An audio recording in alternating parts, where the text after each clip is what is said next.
And welcome to SA Sports Show. Thanks so much for joining us. We have got a fantastic running sheet. I'm Greg Anderson and my co-host Barry Curtin. I know you've had a bit of a brief look at the running sheet. We've got some pretty exciting guests coming in. We've got some good guests. Some people who've done some amazing things with their careers. That's all I can say until we get them on. But, you know, I'm looking forward to it. And, of course, finals coming this week. Big weekend, isn't it? Big weekend, isn't it? Oh, it's a massive weekend, mate. For South Australia loves footy. Yeah. It's sort of, even though, Power and the Crows aren't it, we still stop for football. Well, we do. I'll be watching the talk of the, every game's been the talk of the town. It's been the Brisbane-Richmond game. What a cracker that one's going to be. Yeah. And we've got, of course, we've got some SANFL finals as well this weekend. Nord and the Crows. Yep. Port and Glenelg.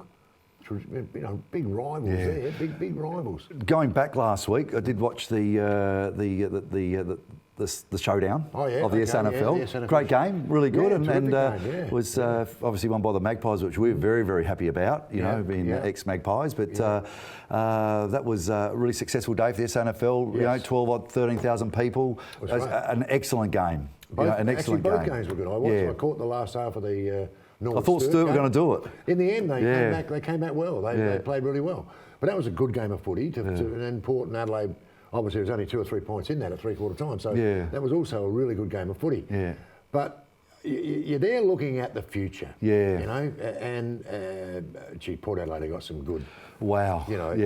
Players sitting in the wings. That running brigade of theirs in the SANFL is outstanding. Good, Of course, they come up against the Bays this week. Yeah. And I heard last week, of course, you bumped into an ex-champion and you asked him how to win grand finals.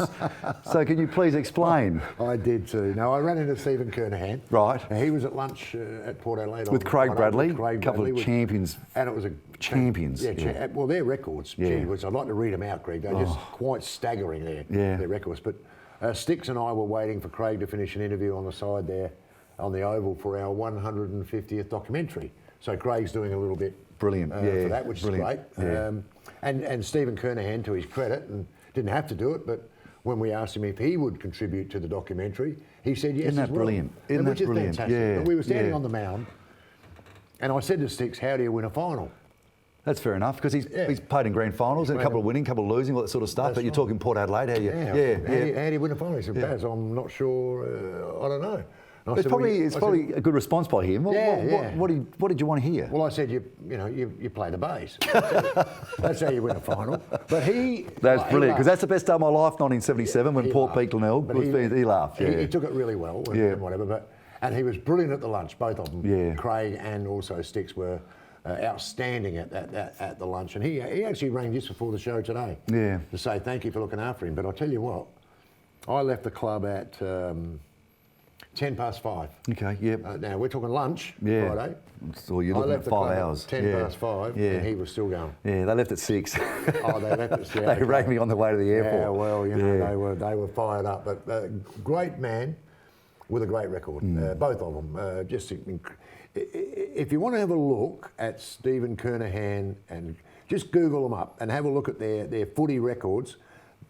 Just unbelievable. They're both very similar, but unbelievable records. Yeah. And you know Craig Bradley? Craig Bradley played his last game of football, AFL/VFL, whatever you want to call it, against Port Adelaide.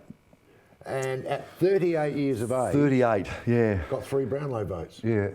That is amazing. It is amazing. He was an amazing athlete. Yeah. Except for a couple of international rules games he played after that, but that was his last official game. 38 years of age, picked up 3 Brownlow votes. That's amazing. It is amazing. Cricket, I mean, with the talk of the town again, of course, lots of controversy there in the last test. I know we've just started the test yesterday, I think it was. But are you happy with the Australian lineup? Yeah, we've got. I think we're dodgy. Right, but I think England are dodgy as well. So I think it's the dodgy brothers in this test series. I just think. Both sides are a bit brittle with the batting. They're just a bit brittle. If you knock a couple over, you can knock them all over. Yeah. That's how I look at it. So it's interesting you say that, because people ask me for my expert opinion, which I have none of, and I actually say, Barry Curtin reckons this, and people listen to me. Yeah. They've listened to me. So, never be shared to, you're great state cricketer and passionate cricketer. So yeah, I just think that it's a bit brittle, both so teams.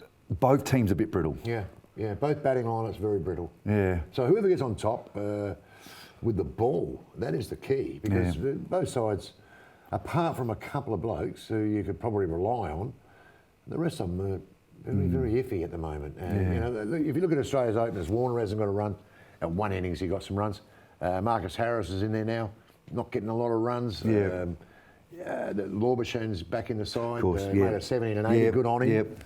But go down the order, and you know these guys are not really firing with big hundreds and they're not. Well, and I mean, whatever. Smith made 300 runs in. Smith, yes, and he's back. And that was really about it. So that's about it. And look amazing. at England. They're similar. Yeah. You've got Root got 70, one test. He's the only score he's made. Yeah. Stokes has got a couple of hundreds. He's about the only one. Yeah. The rest of them. I love talking cricket. knock 'em over. I love it. But we've got to go to the news with Bridget, but we're going to talk more cricket a bit later, that's for sure, for Barry. So over to you, Bridget. Thanks, boys. I'm Bridget, and here's another week of sporting news. South Australian gun rower Olympia Anderson has won gold at the World Rowing Championships in Austria. A member of the Australia's Women Four, Olympia went undefeated throughout the regatta to claim the top honours. By making the A final, the Australians qualified for the Olympics, and by winning gold, will head to Tokyo with the #1 boat in the world. What a day for Olympia and her team. The SAMFL Finals campaign has officially kicked off, with the Magpies winning the Battle of the Birds and the Redlegs running over the Blues. Port Adelaide were inaccurate early, but a dominant performance from big man Peter Laddams booked them a battle with Glenelg. Norwood was forced to fend off a persistent Sturt outfit in an electric elimination final. Speedster Dom Barry was best for the Redlegs, finishing with 26 touches and 3 goals. The Redlegs will now move on to the semi-final, where they'll meet a hungry Crows side. Round 5 of the Bowls SA Super League was underway over the week, providing some exciting matchups for the Salisbury crowd. The Mallee Pirates took it to league leaders the Hyacinth Comets, but did fall short at the last gasp.